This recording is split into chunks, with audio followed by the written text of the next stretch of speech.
ಇವತ್ತಿನ ದಿನ ಬೀದಿ ಬದಿ ವ್ಯಾಪಾರಸ್ಥರಿಗೆ ಮಹಾನಗರ ಪಾಲಿಕೆ ಅನ್ಯಾಯ ಮಾಡ್ತಿದ್ದ ಗೋಸ್ಕರ ಇವತ್ತು ದುರ್ಗದ ಬಲದಲ್ಲಿ ಪ್ರತಿಭಟನೆಯನ್ನು ಮಾಡ್ತಾ ಇದ್ದೀವಿ. ವಿಷಯ ಏನಂದ್ರೆ ಅವರು ಬೀದಿ ಬದಿ ವ್ಯಾಪಾರಸ್ಥರದ ನಾನೊಬ್ಬ ಎಲೆಕ್ಟೆಡ್ ಮೆಂಬರ್, ನನಗೆ ಬೀದಿ ಬದಿ ವ್ಯಾಪಾರಸ್ಥರು ಓಟ್ ಹಾಕಿ ಅರ್ಸ್ಕೊತ ಕಳ್ಸ್ಯಾರ ಮಹಾನಗರ ಪಾಲಿಕೆಗೆ.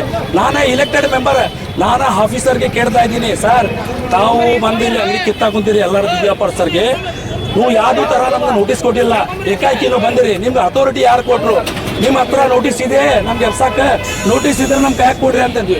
ಅವರು ಅಷ್ಟಕ್ಕೆ ಏನು ಹೇಳಿದ್ರು ಗೊತ್ತು, ಯಾವ ಎಲೆಕ್ಟೆಡ್ ಮೆಂಬರ್ ನಾನು ನೋಡ್ತಿಲ್ಲ, ನಮ್ಗೆ ಅದ್ರ ಬಗ್ಗೆ ಮಾಹಿತಿ ಇಲ್ಲ ಅಂತೀರಿ. ಅಲ್ಲಿ ಸರ್ ನಮ್ದು 3 ತಿಂಗಳಿಗೊಮ್ಮೆ ಒಂದು ಜೆ ಬಿ ಆಗ್ತೈತಿ ಮಹಾನಗರ ಪಾಲಿಕೆ ಕಟ್ಟಡದಾಗ ಜೆ ಬಿ ಆಗ್ತೈತಿ. ಆ ಜೆ ಬಿದಾಗ ಪ್ರತಿಯೊಬ್ಬರು 1ರಿಂದ 12 ಜೂನ್ ಮಟ್ಟ ಆಫೀಸರ್ ಇರ್ತಾರೆ. ಮತ್ತು ಈ ಆಫೀಸರ್ ಹೊಸ ಬಂದಾನ ಕೊಡ್ತಿಲ್ಲ, ಅವ್ರ ಮೇಲ್ ಐ ಡಿ ಹಾಕಿರ್ತಾರೆ ಅವ್ರಿಗೆ ನೋಟಿಸು, ಆಮೇಲೆ ನೋಟಿಸ್ ಮೂಲಕ ಕೊಟ್ಟಿರ್ತಾರೆ ಆಫೀಸಾಗ.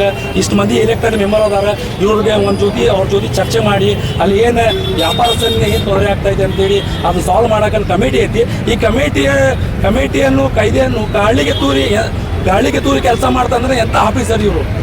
ಇವ್ರಿಗೆ ಕಾನೂನು ಮ್ಯಾಗ ಗೌರವ ಇಲ್ಲ. ನಾವು ಕಾನೂನನ್ನು ಗೌರವ ಮಾಡ್ತೀವಿ, ಕಾನೂನನ್ನು ಕೈಯಾಗ ತಗೊಳ್ಳೋದಲ್ಲ. ನಾವು ನಮ್ಮ ರೂಲ್ಸ್ ಪ್ರಕಾರ ಮಾತಾಡಿದ್ರೆ ನಮ್ಗೆ ಅವಮಾನ ಮಾಡ್ಯಾನ ಆಫೀಸರ್. ಅದರ ಸಂಬಂಧ